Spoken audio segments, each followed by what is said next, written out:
솔직히 이쯤이면 국뽕에 취해도 괜찮습니다. 최근 대한민국이 또다시 전세계를 발칵 뒤집어지게 만들었습니다. 이건 절대과장이나 수사적 표현이 아닌데요. 대한민국은 미국, 이스라엘, 스페인, 이탈리아, 러시아 5개국만 가지고 있던 초국비 기술을 독자 확보한 데 이어 양산까지 국산화에 성공하면서 말 그대로 전세계를 뒤집어 놓았습니다. 바로 지향성 적외선 방해 장비 일명 덕컴입니다. 덕컴의 중요성은 미국이 대외 수출 금지 품목으로 분류하고 있다는 것만으로도 설명이 가능한데요. 그도 그럴 게 덕컴은 가까이서 보면 단순한 기만 장비에 불과할지 몰라도 거시적으로 보면 무조건적인 일반 공격을 가능하게 만들어주는 전략 장비입니다. 진정한 게임 체인저라고 부를 만한 장비인데요. 오죽하면 대한민국이 덕컴 독자 개발을 완료했다고 발표하자 우리 동맹국들조차 실제 성능을 의심하고 혹여나 자국의 극비 기술이 유출된 건 아닌지 앞다투어 점검에 나설 정도였습니다. 하지만 아무리 털어도 먼지 한 톨 나오지 않으니 그들도 결국 대한민국의 덕컴과 기술력을 인정할 수밖에 없었는데요. 이제는 대한민국이 국산 덕컴을 어떻게 활용하느냐밖에 남지 않았습니다. 그래서 준비했습니다. 오늘은 도대체 덕컴이 뭐길래 전 세계가 이토록 호들갑을 떨고 있는 건지 그 이유를 알려드리겠습니다.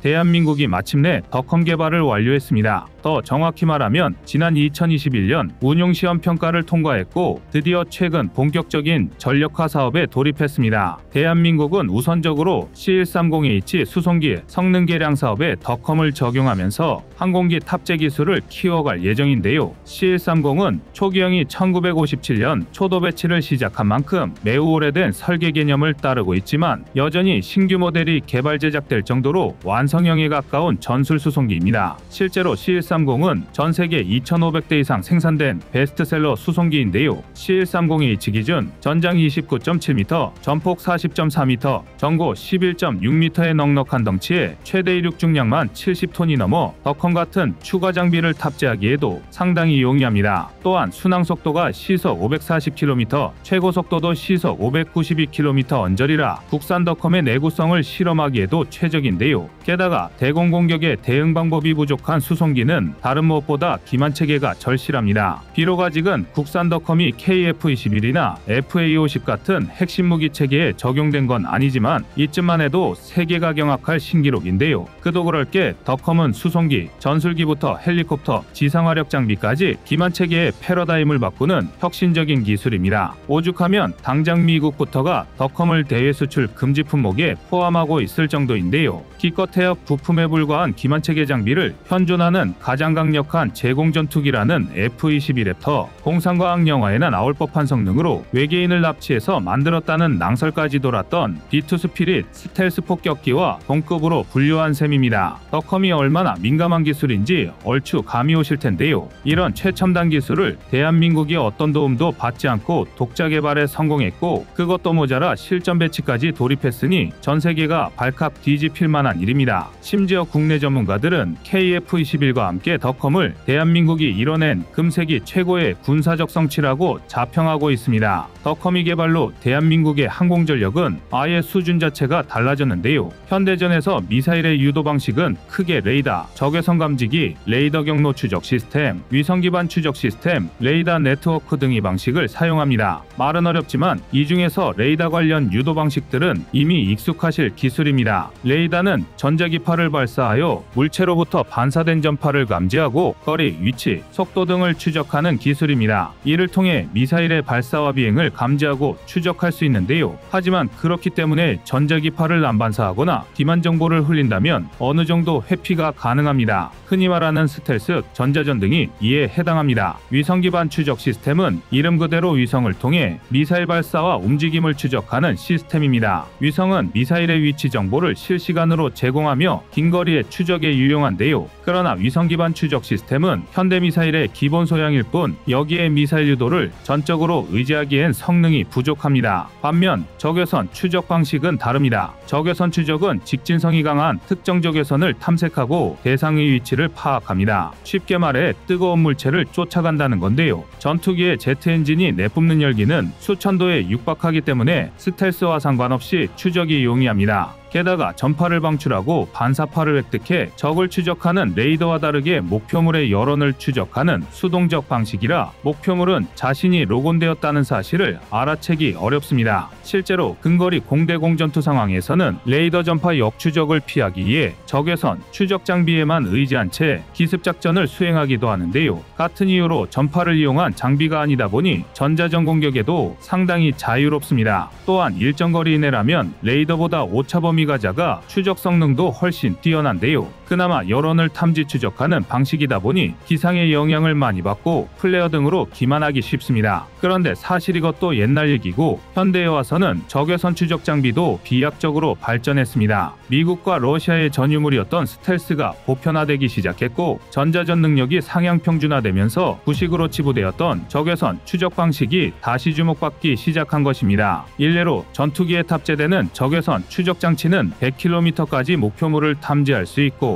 무작정 가장 높은 여론을 추적하는 게 아니라 온도별로 물체를 구분하는 기능까지 추가되어 기만 난이도도 높아졌습니다. 게다가 레이더 추적 방식과 적외선 추적 방식을 연계하면 추적 능력은 기하급수적으로 높아집니다. 심지어 그러면서 원리 자체는 굉장히 간단한 구식 기술이라 기술 난이도마저 높지 않습니다. 즉 적외선 추적 방식의 미사일은 스텔스든 구식 프로끼든 가리지 않고 어떤 전술기에나 평등한 죽창무기라고 할 수 있는데요. 그러나 실상은 그렇지 않습니다. 대한민국을 포함한 전 세계 6개 국가가 덕컴을 개발했기 때문입니다. 워낙 극비리에 연구된 민감 기술이라 자세한 작동 원리까지 공개되지는 않았지만 덕컴은 플레어 등에 의존하던 항공기의 생존율을 높이기 위해 탄생했습니다. 앞서 말씀드린 플레어는 무작위로 대량의 여론을 뿌려 적외선 추적기에 혼란을 줍니다. 예를 들어 적외선 추적기의 시각으로만 보면 한 개의 전투기가 10개의 플레어를 뿌리면 11개의 목표물이 포착된 것으로 인식됩니다. 이로 인해 미사일은 목표물을 상실하게 되는데요. 하지만 플레어는 미사일의 위치를 특정할 수 없기 때문에 반지향성, 전방향성을 띱니다. 쉽게 말해 어디서 날아오는지 모르니 모든 방향의 여론을 흩뿌린다는 것입니다. 현대의 적외선 추적 방식은 이를 이용해 역제곱 법칙으로 상대적으로 낮은 에너지의 적외선을 추적할 수 있습니다. 다시 말해 플레어에 기만당하지 않는 것입니다. 특히 우크라이나 전쟁에서 상당한 전과를 올린 스팅어 같은 맨페즈, 아이리스티 공대공 미사일, 중국의 PL라인 공대공 미사일, 러시아의 빈펠 시리즈 등이 대표적인 적외선 유도 방식의 미사일입니다. 러시아는 과거 소련 시절부터 미국에 비해 상대적으로 레이더 능력이 떨어졌고 전자전 능력도 형편없었기에 오랜 시간 적외선 추적 방식을 연구하고 발전시켜 왔습니다. 당연히 러시아의 뛰어난 적외선 추적 기술은 중국으로도 흘러들어갔는데요. 이런 상황에서 덕컴은 스스로 미사일을 포착하고 미사일의 추적기에 직접 고출력 적외선 레이저를 투사합니다. 우리 눈에 광선이 보이지 않을 뿐 일종의 레이저 무기인 셈인데요. 말은 쉽지만 탐지 단계에서부터 막대한 미사일 데이터 정보를 모두 구분하고 대응할 수 있어야 하기에 소프트웨어 개발 난이도가 상상 이상입니다. 더군다나 음속으로 움직이는 미사일의 추적기에 정확히 적외선 레이저를 쏘아내려면 웬만한 기술력으로는 어림도 낼 수 없는 수준입니다. 그러나 대한민국처럼 일단 만들 수만 있다면 항공기의 생존력을 기하급수적으로 올릴 수 있는데요. 덕컴은 교전거리가 2km 이상만 확보되면 적외선 유도 미사일을 모두 무력화할 수 있습니다. 일반적으로는 상승고도가 낮고 항속 속도도 빠르지 않아 맨페즈에 격추당할 위험이 높은 헬기에 주로 덕컴이 탑재되어 왔는데요. 하지만 덕컴이 진짜 빛을 발하는 순간은 소형화, 경량화, 고출력화를 통해 전투기에 탑재되기 시작했을 때부터입니다. 당장 중국만 봐도 최근 몇 년간 대공방어망 구축에 상당한 투자를 하고 있습니다. HQ 시리즈 같은 단거리 지대공 미사일은 물론이고 18,000개에 육박하는 어마어마한 숫자의 전술기는 절대 간과할 수 있는 수준이 아닌데요. 이를 파괴하는 방법은 단 두 가지, 스텔스와 덕컴뿐입니다. 스텔스는 익히 아시다시피 적의 레이더를 기만할 수 있고 덕컴은 미사일뿐만 아니라 중국 전투기와 교전 상황에서 적의 적외선 추적을 뿌리칠 수 있습니다. 중국이 남중국해와 대만 해협에서 미국과 충돌했을 때 가장 큰 위협이 될 것으로 예측하는 전투기가 F-22가 아닌 F-35인 이유인데요. 스텔스 성능의 덕컴까지 탑재한 F-35는 중국의 기술력으로는 포착이 불가능한 유령 전투기나 마찬가지입니다. 만약 KF-21에도 덕컴이 탑재된다면 있다면 전투에서 압도적인 비교 우위를 선점할 수 있을 텐데요. 전쟁에서 승리하는 방법은 의외로 아주 간단합니다. 나는 맞지 않고 적을 일방적으로 때리기만 할 수 있다면 아주 손쉽게 전쟁에서 이길 수 있습니다. 물론 이게 말처럼 쉬운 얘기는 아닙니다. 냉전 시대까지는 이 아주 간단한 진리를 쟁취하기 위해 너도 나도 공세 전력을 강화하기 바빴습니다. 핵무기가 이를 상징하는 가장 대표적인 예시일 텐데요. 그러나 공세 전력을 강화하는 데는 한계가 있습니다. 핵은 어차피 사용하지 않았을 때나 가치가 있는 무기고, 대한민국을 포함해 최정상급의 군사기술력을 보유한 나라들은 이미 재래식화력의 한계점에 도달했습니다. 더 많은 미사일을 쏘고 더 우수한 전투기를 출격시킨다고 하더라도 공세는 기본적으로 크든 작든 아군의 피해를 동반할 수밖에 없습니다. 그러나 방어는 얘기가 달라집니다. 현대전에서 방어 능력의 우수성은 곧 공격력과 이어집니다. 아주 간단히 내 미사일은 적을 맞출 수 있는데 적은 나를 맞출 수 없다면 승패는 불보듯 뻔한 일인데요. 덕컴은 바로 이런 일을 가능하게 하는 기만 체계입니다. 중국의 방공망이 단단한 방패라면 대한민국의 덕컴은 성벽과 마찬가지인데요. 특히 본격적인 공대지 임무 수행이 계획된 KF-21 블록2 단계에서 덕컴이 적용된다면 사실상 중국의 모든 전략 목표물을 앞마당처럼 돌아다닐 수 있습니다. 일방적인 공격 능력을 확보하는 것입니다. 물론 이제 막 걸음마를 떼기 시작한 국산 덕컴 기술이 앞으로 넘어야 할 난관도 많습니다. 당장 C130과 KF-21의 크기 차이만 생각해봐도 소형화, 경량화 기술의 추가 확보가 절실합니다. 그러나 애초에 아무도 대한민국이 덕컴을 개발할 수 있으리라 생각하지 않았습니다. 그런데 대한민국은 결국 해냈죠. 이제 대한민국의 기술력은 우리가 상상하는 것 이상으로 발전해 있습니다. 드디어 자주국방의 마지막 포즈를 맞춰 나가는 대한민국의 앞날을 응원하겠습니다. 이상 꺼리튜브였습니다.